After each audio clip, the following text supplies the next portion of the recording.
नमस्कार प्रिय विद्यार्थियों, भूगोल क्लास में आपका पुनः स्वागत। हम लोग प्रथम वर्ष भूगोल भौतिक भूगोल के पाठ्यक्रम की हम लोग चर्चा कर रहे थे। उस पाठ्यक्रम में हम लोगों ने यूनिट 3 तक डिस्कस कर लिया था। आज 2 यूनिट के बारे में और अध्ययन करेंगे और उसके बाद टॉपिक बाय टॉपिक अपन पूरे सिलेबस को कंप्लीट करने का प्रयास करेंगे। तो आज यूनिट नंबर 4 में कौन कौन से टॉपिक आते हैं उनके बारे में चर्चा करते हैं। सबसे पहले टॉपिक की बात करते हैं तो टॉपिक का नाम आएगा वायु राशियां। वायु राशियां, राशि को नाम लेकर अपने दिमाग में कर्क, मकर राशि या वृषभ राशि या मिथुन राशि में नहीं है। तो वायु राशि का अर्थ ये होता है वायुमंडल में वायु का ऐसा पुंज जिसमें तापमान और आर्द्रता संबंधी कुछ समानताएं पाई जाती है, उसे वायु राशियों का रूप कहा जाता है। और इसमें अपन को पढ़ना है कि वायु राशियां के जो उत्पत्ति क्षेत्र कौन कौन से हैं, ये चीज अपन को पढ़नी है कि कहां कहां से वायु राशियां उत्पन्न होती है, उनके बारे में पढ़ना है। और वायु राशियों के वर्गीकरण के बारे में भी हम लोगों को अध्ययन करना है कि वायु राशियां कितने प्रकार की होती है। वायु राशियों के बारे में बी वाला टॉपिक आएगा आपका फ्रंट होगा तो वातावरण। वातावरण के बारे में पढ़ना है। वातावरण कह सकते हैं और एक नाम और कहते हैं इसे सीमाग्र के नाम से भी इसे जाना जाता है। वातावरण का मतलब ये होता है कि 2 विपरीत वायु राशियां जहां एक ढलाव किनारे पर मिलती तो नहीं है, लेकिन वहां पर एक ढलाव किनारे का निर्माण करती है। उसे जैसे मान लीजिए ये आपके गर्म वायु राशि है और ये आपकी आ रही है ठंडी वायु राशि। तो यहाँ पर एक ढलाव वाला क्षेत्र बन रहा है, उसे अपन क्या बोलते हैं वाताग्र या सीमाग्र के रूप में से संबोधित करते हैं। ये ऐसे जाना जाता है। वाताग्र के अंतर्गत हम लोगों को ये पढ़ना है कि ये वाताग्र बनते कैसे हैं, जनन या वाताग्र का निर्माण कैसे होता है, उसके अलावा कि वातावरण के कितने प्रकार है, फ्रंट टाइप्स के बारे में हम लोगों को पढ़ना है। कितने प्रकार के वातावरण होते हैं। एक होता है उष्ण वातावरण, एक होता है शीत वातावरण, एक होता है अस्थायी वातावरण, एक होता है अदृष्ट वातावरण के रूप में पढ़ेंगे। सी के रूप में अगर बात करते हैं कि सी में आप लोगों को क्या पढ़ना है, सी टॉपिक में अपन पढ़ना है चक्रवात के बारे में पढ़ना है कि चक्रवात क्या चीज होती है। और चक्रवात में 2 चक्रवातों को विस्तार पूर्वक अध्ययन करना है।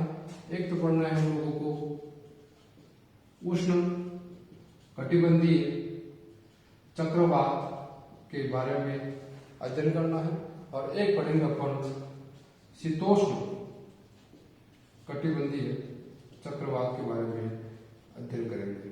नाम से स्पष्ट है उष्ण कटिबंधीय। एक थोड़ा सा चित्र के रूप में देखें अपन, जैसे मान लीजिए ग्लोब है, ये आपकी भूमध्य रेखा, यह आपकी कर्क रेखा और यह आपकी मकर रेखा। इस क्षेत्र के अंतर्गत जो भी चक्रवात बनेंगे उसे तो बोलेंगे अपन उष्ण कटिबंधीय चक्रवात के। ये चीज पूरी इंक्लूड हो रही है। लेकिन ये वाला इन क्षेत्र में और इन क्षेत्र में जो भी चक्रवात बनेगा अपन बोलेंगे इसे शीतोष्ण कटिबंधीय चक्रवात के रूप में जाना जाता है। इसमें व्यापारिक पवनें मुख्य रूप से सहायक होती है, और यहाँ पर होती है मुख्य रूप से सहायक होती है आपकी पछुआ पवनें मुख्य रूप से इसमें योगदान देती है या सहायक होती है। और अपन विस्तार से इस टॉपिक को आगे अध्ययन करेंगे। डी टॉपिक में आएगा आपका प्रति चक्रवात के बारे में अध्ययन करेंगे। चक्रवात और प्रति चक्रवात एक विलोम जैसा माना जाता है। चक्रवात क्या मतलब देखें आप, जैसे हवा का एक ऐसा वक्राकार रूप जहां केंद्र में निम्न वायुदाब हो।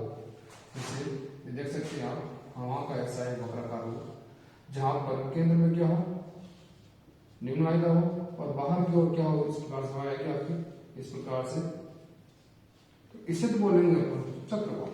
जब केंद्र में निम्न वायुदाब का केंद्र बन रहा है तो उसे तो कहेंगे अपन चक्रवात कहेंगे। लेकिन इसकी जस्ट उल्टी कंडीशन, जब बीच में तो हो जाएगा आपका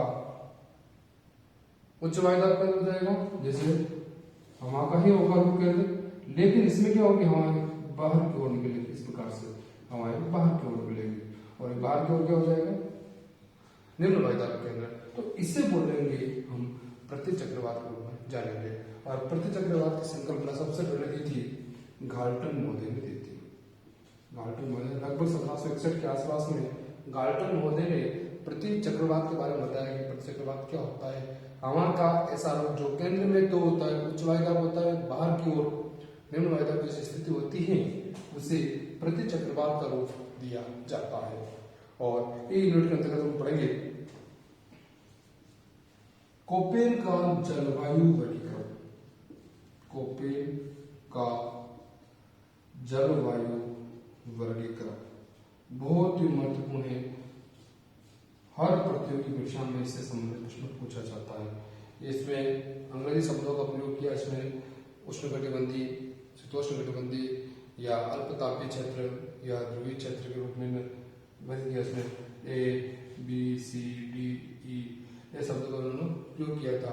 विस्तार को अपन आगे अध्ययन करेंगे। ये थी 4th यूनिट, जिसमें वायुरक्षा के बारे में अध्ययन करना है अपन को, वातावरण क्या होता है, चक्रवात के बारे में, प्रतिचक्रवात और कोपेन का जलवायु वर्गीकरण के बारे में हम लोग विस्तार से अध्ययन करेंगे। अगले ये थी आपकी यूनिट 4 और 5वीं यूनिट के बारे में हम लोग बात करते हैं। थोड़ा सा देख लेते हैं कि 5वीं यूनिट में कौन कौन से टॉपिक आएंगे और उनके ऊपर अध्ययन करना है। यूनिट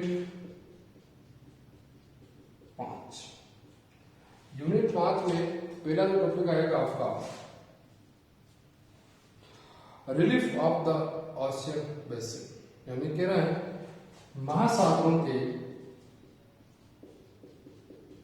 महासागर के तले के उच्चावच। महासागर में जिस प्रकार स्थल पर पर्वत पठार मैदान है, उसी प्रकार से महासागरों के अंदर भी उच्चावच पाए जाते हैं। उनके बारे में हम लोगों को अध्ययन करता है, लेकिन अपने सिलेबस के अंतर्गत इस मात्र पढ़ना है आपको इंडियन ओशन यानी हिंद महासागर के तले के उच्चावच के बारे में ही पढ़ना है। हिंद महासागर के तले के उच्चावच के रूप में अध्ययन करना। उनको अटलांटिक या सन महासागर के बारे में अध्ययन नहीं करना है। सिलेबस अनुसार से हिंद महासागर के अंतर्गत कौन कौन सी कटक है, कौन कौन सी खाइयां हैं, कौन कौन से गर्त हैं, उनके बारे में हम लोगों को अध्ययन करना है मुख्य रूप से। दूसरा महासागर तले के उच्चावच आता है। दूसरा टॉपिक आता है आपका डिस्ट्रीब्यूशन ऑफ टेम्परेचर और सैलिनिटी। सागरों में या महासागरों के सागरों में एक तो आता है लवणता और एक आता है ताप। सागरों में लवणता और तापमान का वितरण ध्यान रखें।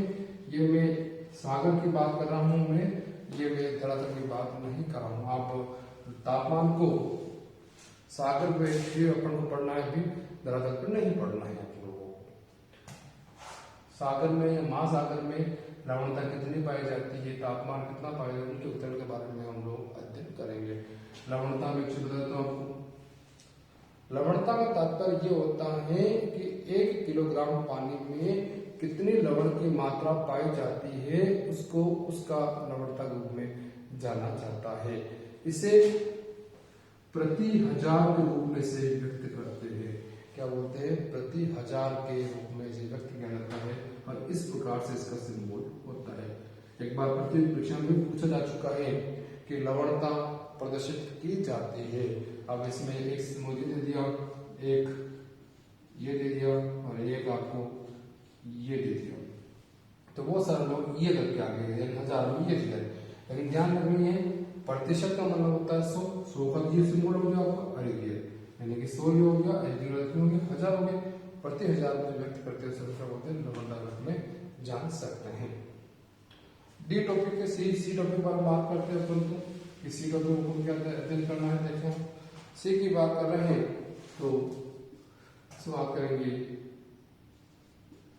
सागरीय या महासागरीय धारा के बारे में हम लोगों को करना है कि महासागरों में जो तीव्र गति से जो हवाएं चलती हैं उसको अपन महासागरीय धारा के रूप में से जान सकते हैं। 2 प्रकार की होती है, गर्म धाराएं और ठंडी धाराएं।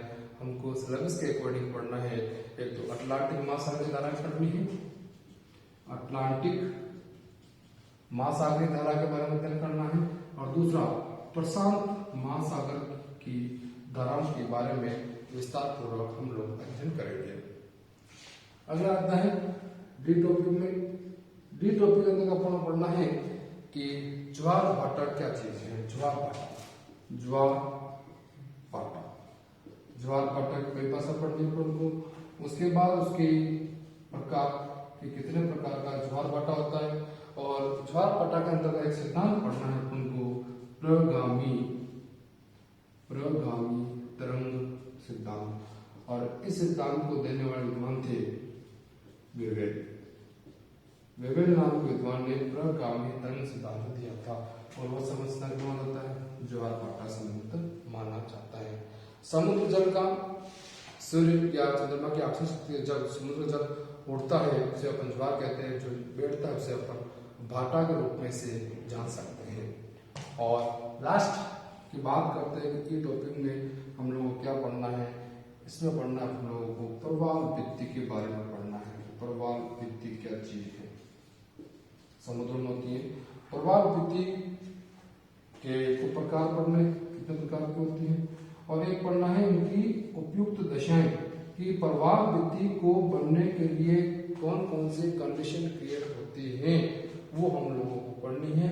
और इनसे संबंधित मर्रे और डार्विन का सिद्धांत भी हम लोगों को पढ़ना है। मर्रे और डार्विन दोनों सिद्धांत को पढ़ना है।